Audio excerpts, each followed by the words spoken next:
So the tiebreaker question is going to be, what is the name of the panda? Welcome back, everybody, and congratulations to finishing round 10 and making it through this far. We're going to present to you two very accomplished young professionals at the United States Institute of Peace. And here to do so is my friend and colleague, Allison Sturma, Program Officer for Public Education at USIP. Allison? Thank you, Bill. And I also want to say congratulations on making it through the main rounds of the competition and for bearing with us to hear the answers to that last round after this. As Bill said, my name is Allison, and I'm on the Public Education National Outreach team at USIP. And I'm also the Academic WorldQuest lead at USIP. We're so pleased to be a part and sponsor of the national competition, and in other times host of this event in person. I'm sure that you're all exhausted from a hard day's work and very excited to hear the last answers and the results. As the scores are being tabulated, we want to bring you all back together for our keynote session, starting with an introduction to the Institute a little more formally. Hopefully you've already had a general sense of our work from the Exploring Peace in a World of Conflict categories. So the United States Institute of Peace, or USIP, is our country's national, nonpartisan, independent institute founded by Congress and dedicated to the proposition that a world without violent conflict is possible, practical, and essential for US and global security. We were created in 1984, and our creation was a result of 2 decades of work inside and outside of Congress to establish a national institution focused on peace. The Institute pursues its mission by linking research and policy, training and analysis, and direct action on the ground to support those who are working to build a more peaceful and inclusive world, and our resources highlighted some of those examples. While USIP's mission is directed at preventing and resolving violent conflict overseas, per our original mandate from Congress, we also work directly with the American people, providing education and information on how conflict can be resolved without violence and how peace is possible. We do that by working with students and teachers, sponsoring programs like Academic WorldQuest, and partnering with other community groups. With that, it is now my pleasure to introduce Julian Warple, who will be moderating this keynote. Julian is currently a master's candidate at American University here in Washington, D.C., studying U.S. foreign policy.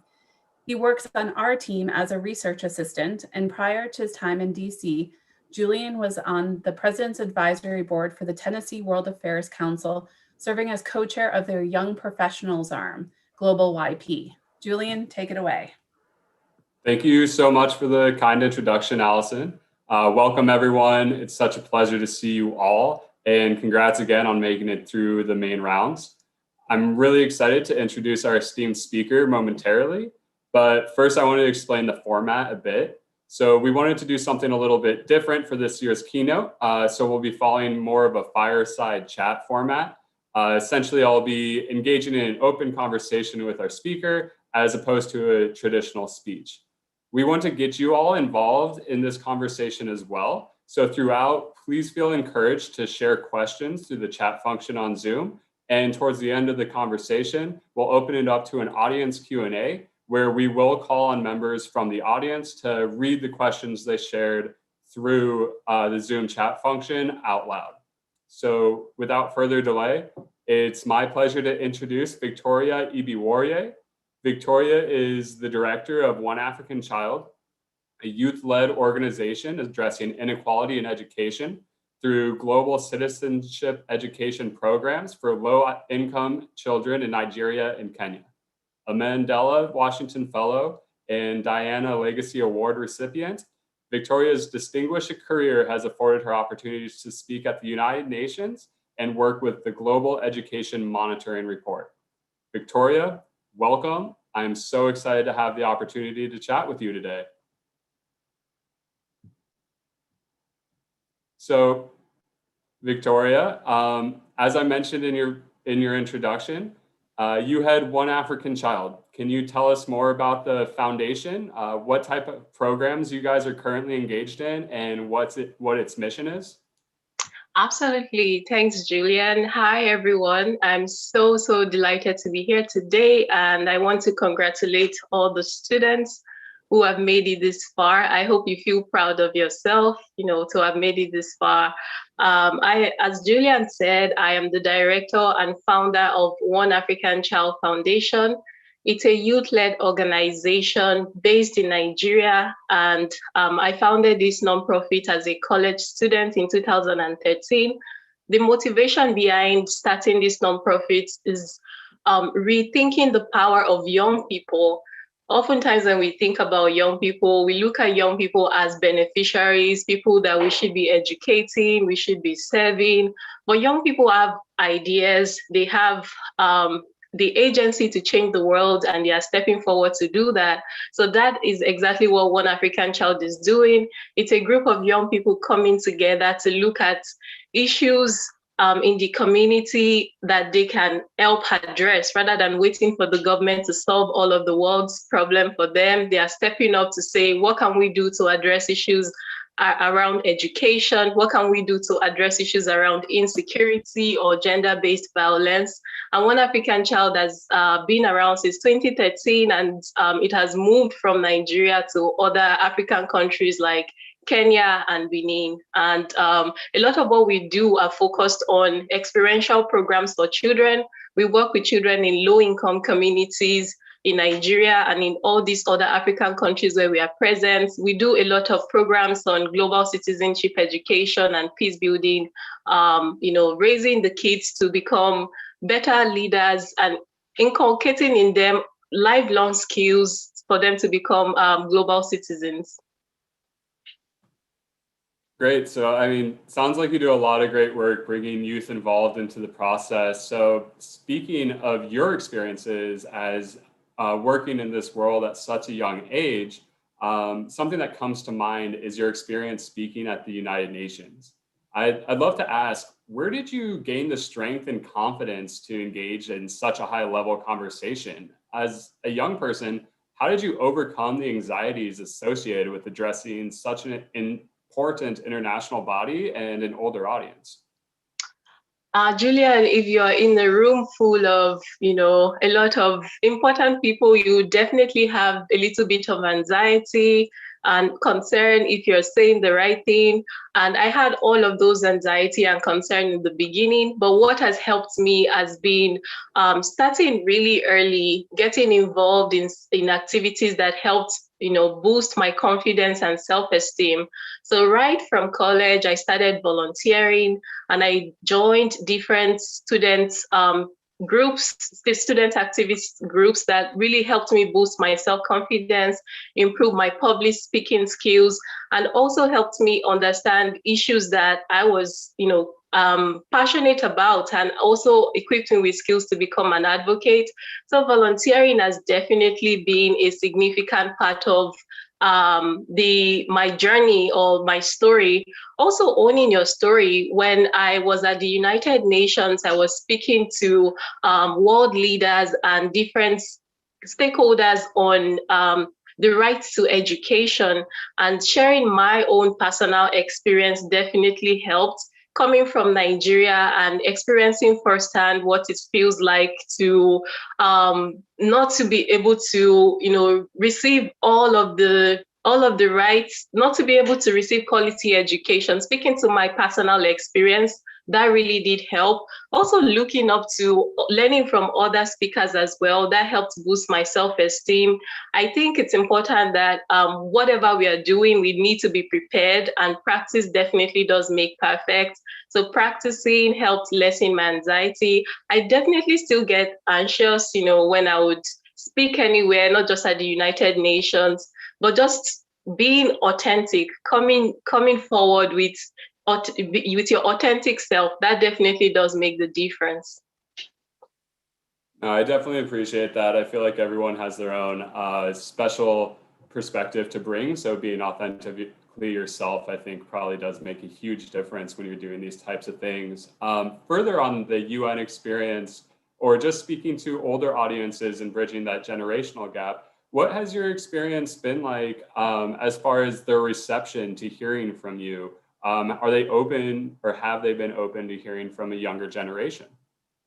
My experience, and I'm speaking to my personal experience, my experience has been positive, because before going forward to make a presentation, I would prepare on what I hope to deliver, and then being able to share my own personal story. I feel that that connects to the hearts of people when, they are not just hearing statistics, or they are not hearing something boring. They are hearing personal stories and live examples of how young people are changing the world, how they are making a difference. The reception so far has been very great. I think it all comes down to whatever you do, you really have to put in the effort. It's all about effort. You don't have to be a perfect speaker. You don't have to be the most intelligent person, but if you put in the effort, you can definitely come out on top. So making an effort has been very helpful, and the reception has been personally positive for me speaking at the UN. I think that's really, really helpful advice to a lot of the students here today. So I did receive one question through the chat that I did want to present to you, or possibly open for the opportunity for them to ask out loud if they're able to unmute. I believe it came from Angela Weck. Oh, sure, I'd be happy to ask it out loud. I work with Bradley University, and I think there are a number of seniors in the group here that are going to be headed to university next fall. Is there a way that students can engage in your activities directly? Do you have educational programs that go to Africa that students here in the United States could join, study abroad type programs? That's a good question, and thanks for asking. In the past, prior to the pandemic has changed a lot of our programming, as I'm sure is the same for many schools here or institutions here.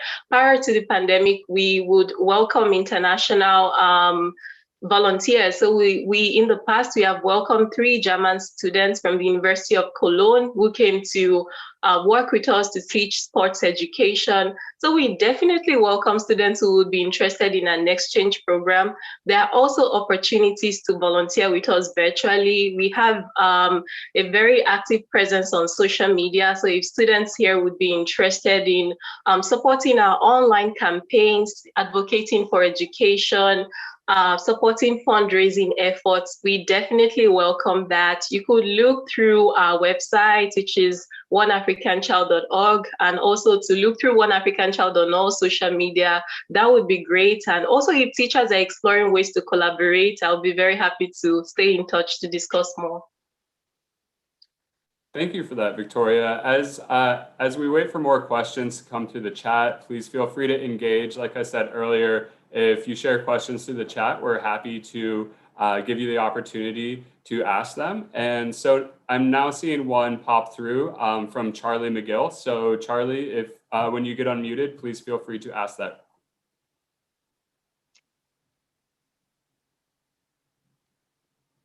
Hi, yeah, so my question is, are there specific policies that you and your organization advocate for that we should know about?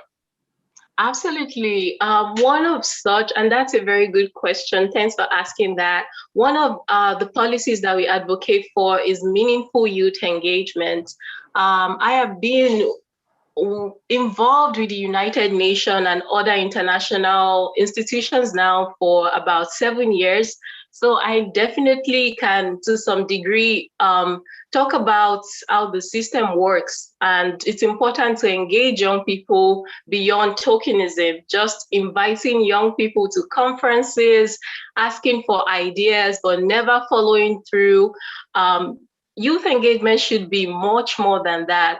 I feel that young people have, the agency, they have, the ideas, and they are making meaningful contributions to their community. Engaging young people in a meaningful ways in a meaningful way it also means including them in policies, but not just policies, but implementation, supporting youth-led ideas, and also giving young people an equal seat at the decision-making tables. When you think of a lot of high-level decision-making, how many young people are there? And even when it comes to young people, what is the gender balance? How inclusive are these seats? So that is what we advocate for at One African Child. And I believe it's something that every young person should care about as well. Thank you for that question and the answer, of course, Victoria. So moving on to the next question, I'd love to give Jake Sonderman the option to ask his question.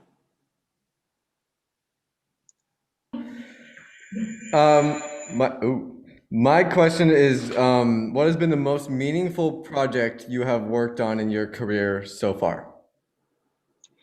One of the most meaningful projects, and there are so many, it's so hard to choose one, but one of the most meaningful projects that we've worked on is called 1 August Smile.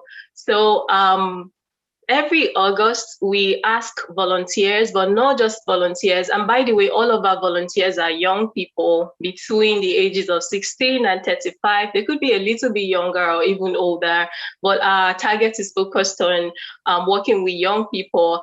Every August, we invite our volunteers to take initiatives in their community, look at something that is not going well in your community or something that you could improve, and take initiative to do that. It's kind of like Global Giving Day, where we ask them to do something like volunteering or raising awareness on an issue.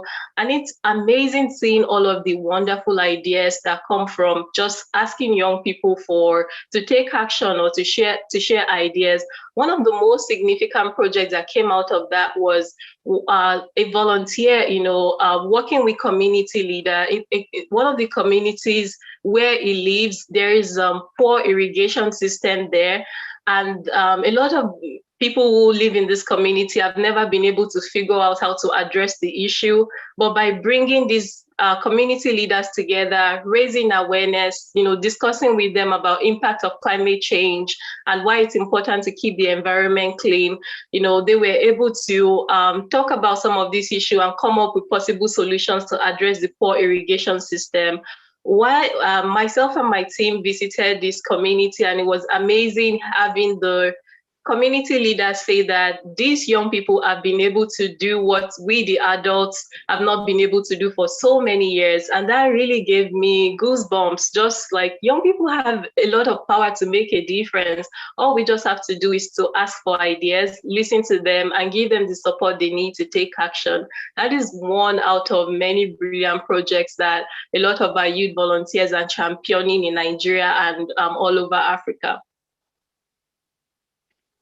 So I'd like to take the opportunity to pass the mic over to Divya Huilgol.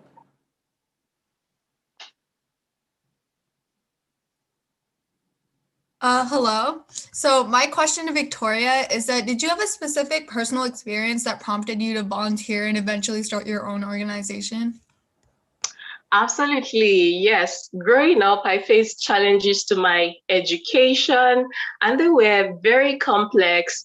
From, coming from a background where my parents couldn't really afford to put myself and my siblings, through school because of financial challenges, to struggling with a learning difficulty. So I grew up feeling like a misfit because I performed poorly on my academics. And that really affected my self-esteem. I was bullied at school. I constantly felt like I would never amount to anything. But somehow, I had teachers who pushed me, who spurred me on that I could do it. And I also had parents who never gave up on me, who were really supportive. And I made it through school. I went to school to study law. I went through law school. I'm out here today using that degree that I've gotten to do something meaningful, not just in my home country, but internationally. So I definitely know that education is transformative, and we need to give every child equal opportunity to education. Like, our world would be so much of a better place if everyone had equal access to education. And that's what I'm doing. That's what I'm advocating for. Our organization, we are just a small organization in Nigeria. I wish we can solve all of Africa's problems, but we cannot. So I'm advocating internationally through some of the positions that I've taken with UNESCO, you know, calling on leaders to invest more in education, but don't just make all these wonderful policies, you know, make sure you're committing financially to back, you know, education, and you're putting the interest, the needs of the most disadvantaged children and youth first.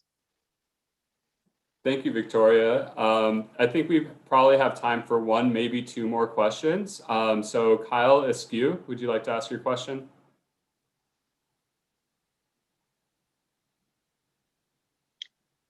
Oh, sorry, I couldn't unmute myself. What has been the biggest success of One African Child? I would like to share two different kinds of success that I feel very proud of each time I remember. First is seeing the impact of the work we do at the local level. So One African Child, since its inception, since we started, has impacted over 15,000 children and over 4,000 teachers. Of course, that number didn't start out right away. It started really incrementally. I remember the first set of kids that we reached out to were just 2, but today we've been able to reach out to children in the thousands, providing services that are really, really needed. What makes me really proud is seeing the impact of education, how education transforms lives, how it empowers young people to shift their mindsets, you know, to aim higher, to be resilient. Some of the young people who have passed through our programs that we would normally go to teach, they have returned now to volunteer with us. So we started working with them right from when they were in middle and high school, and now they're in university, they are coming back to volunteer. Many of them are taking initiatives, they are starting out their own projects. You know, they are doing amazing things because an organization like One African Child exists. They can aim higher. Some of these young people come from very difficult backgrounds, very tough communities. They live in neighborhoods where they don't have a lot of role models to look up to. But because of One African Child and of course other support system around them, they are able to aim higher, they are able to, you know, stay right on track, and they can also inspire other young people in their community as well. So this is one example. And one of the stories shared by a beneficiary of One African Child won us the Princess Diana Legacy Award in 2019. So this is an award that is given to 20 young people from across the world who are doing extraordinary work in their community. And it was a success story shared by a beneficiary of how One African Child has impacted their life that got us this award. So this is one success that makes me really proud. The other success story is just being able to see the visibility of our work. When I started One African Child, the name One African Child came about. I want to make a difference, but I don't have the money, I don't have the resources, so I'm going to start with just one child, one African child. Maybe one day this child is going to grow up to be the Martin Luther King or the Obama of the next generation, I don't know. But today, you know, our work has really grown internationally beyond Nigeria. And my connection to the USIP was actually getting to meet with important people like His Holiness the Dalai Lama. I would never have dreamt of meeting the Dalai Lama. It's, for those of you who may not know, is a great, you know, is a leader that a lot of people look up to, who talks a lot about world peace and spirituality. Getting these types of opportunity, being able to travel from Nigeria to go to places like India and also around the world to also educate other young people about peace building, that makes me feel very proud. And that goes back to the power of starting small. If you all have ideas, just start somewhere. It doesn't have to be big. When I started One African African child. It was just 2 kids. I never would have dreamt that it would cascade into what it is today. So no matter what you do, start small. And if you don't know how, follow people who, are positive role models, people who are already doing it, and just watch to see what they are doing, and the inspiration will also come to you eventually. Thank you for that, Victoria. And thank you guys all so much for your great questions. I think getting you involved has made this such a much more engaging and amazing experience for all of us. So thank you all for your thoughtful questions. So as we look to wrap up, I wanted to give you one last kind of prompt here, Victoria, and a little bit of a call to action for everyone on the call here. So sometimes it's difficult to envision where you fit in a global problem as a young person here in the States. So what advice do you have for students here today on how they can get actively involved in peace building? I know my response to that, Julian, it may sound cliche because it's like basic, but I want to say keep educating yourself. That is like the simple way. One of the things that made it possible for me to start advocating for education internationally was, so one day I was reading and then I found out that 750 million children cannot read and write even though they go to school, and about 250 million children are not in school. That gave me goosebumps just thinking of the magnitude of people who don't have access to education. And I wanted to do something just by reading that statistic, just by finding out. So keep educating yourself. Education not only opens the pathway for you to learn something new, it would also inspire you with ideas to take action. Look for ways that you can contribute in your community. Changing the world doesn't have to be having to travel outside of the United States. It can be volunteering with the Hunger Task Force or just with some local nonprofits in your community. Do something small. Or I'm sure many of you might be on social media. Use social media for good. There are a lot of movements now online where you can use social media to raise awareness, to draw attention to a cause that leaders should be focusing on. Make sure that you are educating yourself or you are doing something every day, no matter how little. Each of us can truly make a difference. And I'm counting on every one of you today. Hopefully, this event would inspire you to continue to promote peace in your own little way. Well, Victoria, thank you so much for taking the time to speak with us today.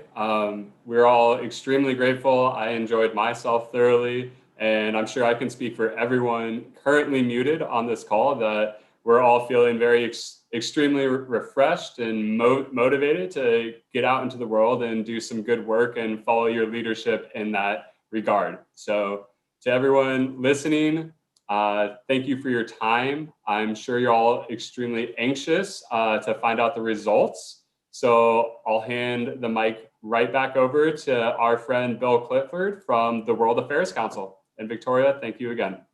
Thank you, Julian. Good luck, everyone. And I will take over for Bill until he's ready. Julian and Victoria, thank you so much for joining us. That was just a fantastic discussion, and I really appreciate the time that both of you took out, and especially you, Victoria, as our panel or as our keynote speaker. Thank you so much, and to our friends at USIP. I am going to move into the answer rounds for 9 and 10, and then we will get on to announcements. So we will go ahead and welcome our amazing friend Saad back to the world of academic WorldQuest. And I will get the PowerPoint ready for the slides. All right. Sharing the screen.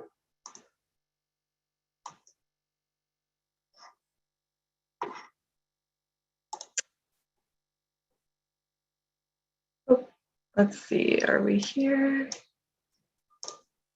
Hi, my voice is here, but I can't. Sorry. Is the video working? Yes, No? no, it's working. Okay, thank you. Apologies for that. All good. Okay, my video is still not working, but I think we can just jump into it. Start my video.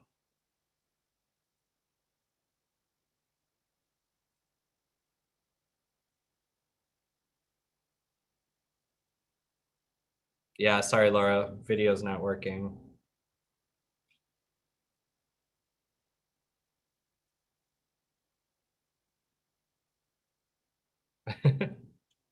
I'm pushing, yeah, I get the start my video thing, but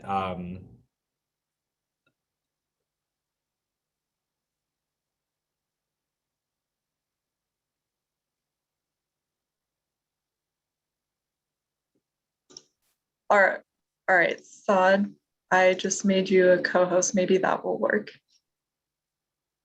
yeah, weird. It's saying cannot start video, fail to start the video. Should we just jump into it? Yeah, let us jump into it. Apologies, there's no video, but we have your fantastic voice to listen to. Hear my beautiful voice instead. All right, great. So All category right, 9. guys. Welcome back. You did it. Congratulations. I can't see you, but I can hear myself speaking. So we're going to jump into it. Category 9 was post-COVID economy. Question number 1. All of the following are expected to be standard practices that airports and airlines continue to keep in place as travel resumes, except C. Question number 2. What is not a trend that is thought to outlast a pandemic? It is D. Question number 3. There are large disparities in the declines of restaurant traffic across the US due to COVID-19. Where have the highest declines been located? It is D, densely populated states. But thank God Chipotle is still open. Question number... Saad, I'm going to jump in. It sounds like people can't see the PowerPoint either. So let me actually pause our live stream. Of course. I think that might fix some things. We will find out.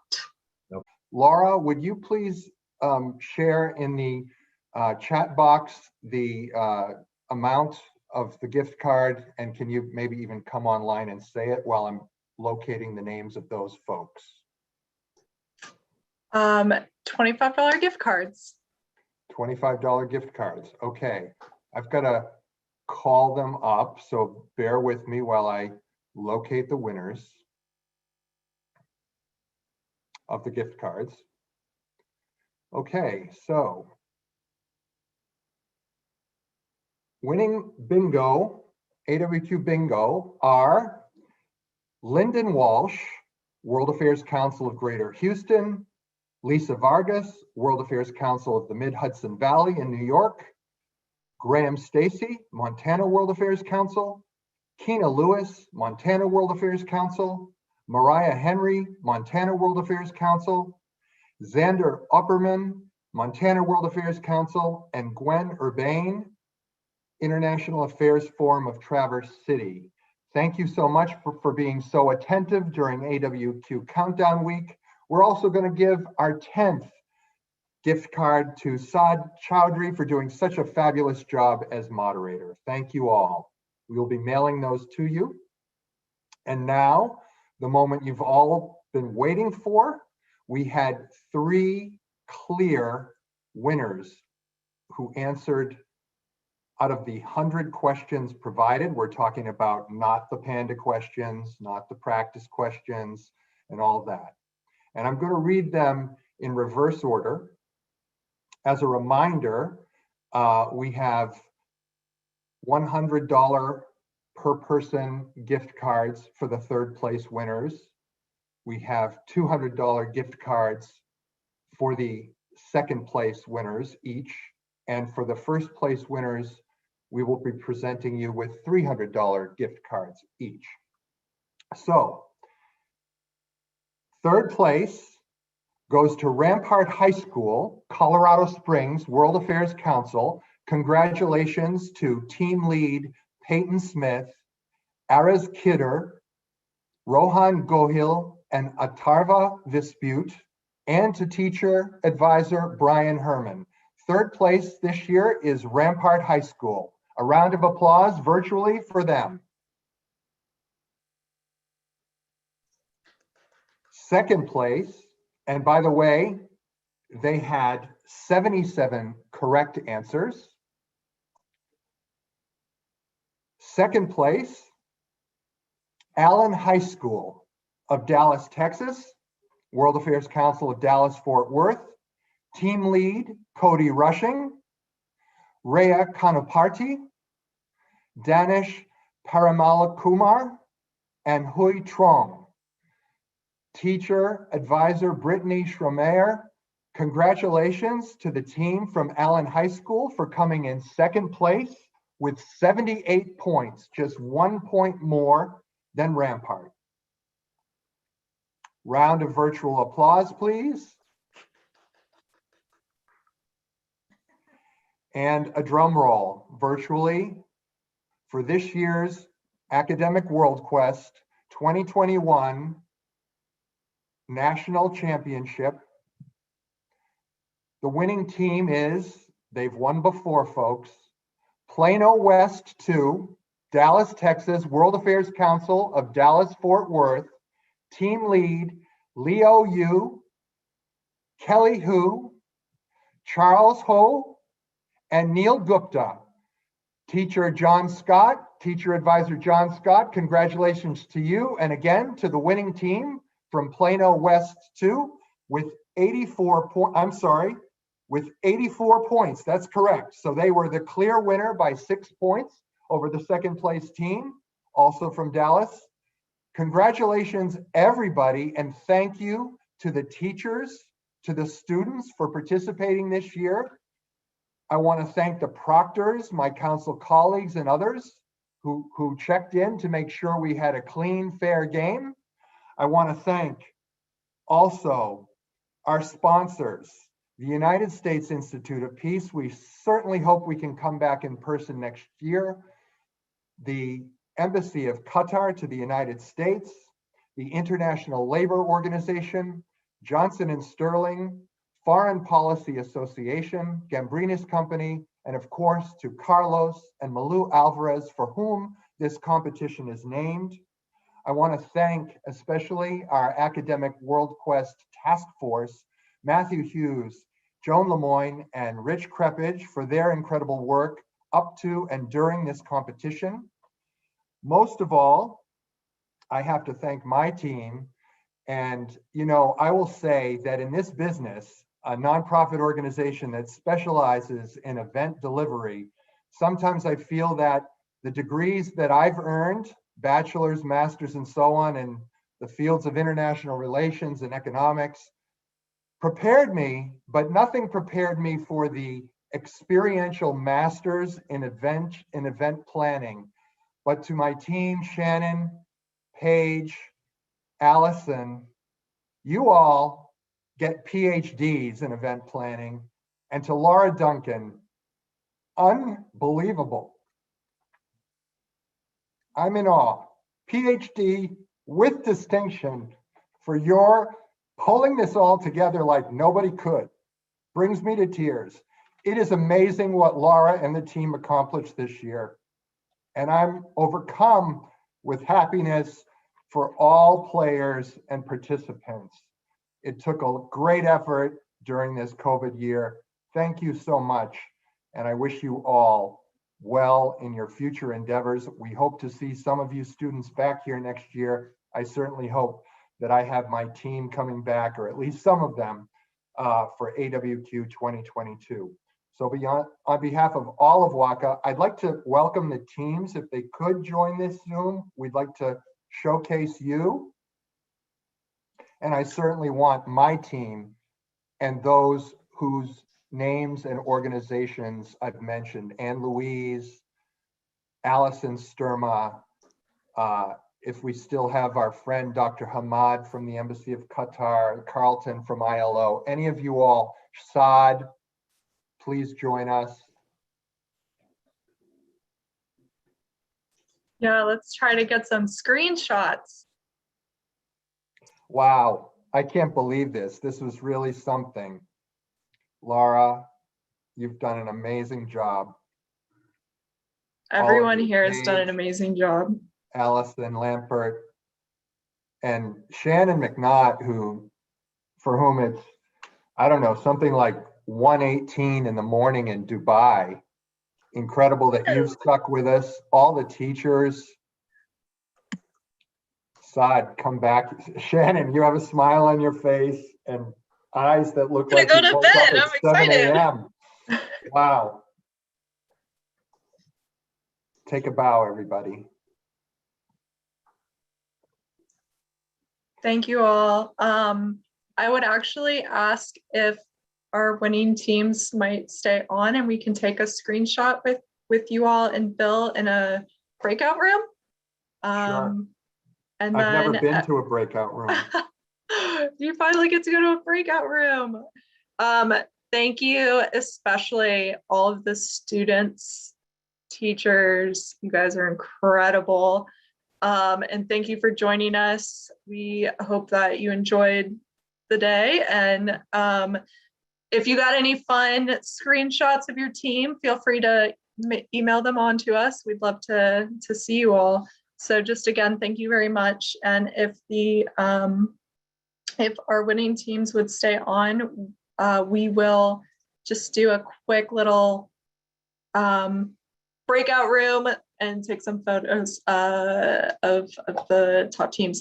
And the rankings, yeah, we're gonna share all of that information after the event. That might be tonight, it might be Monday morning.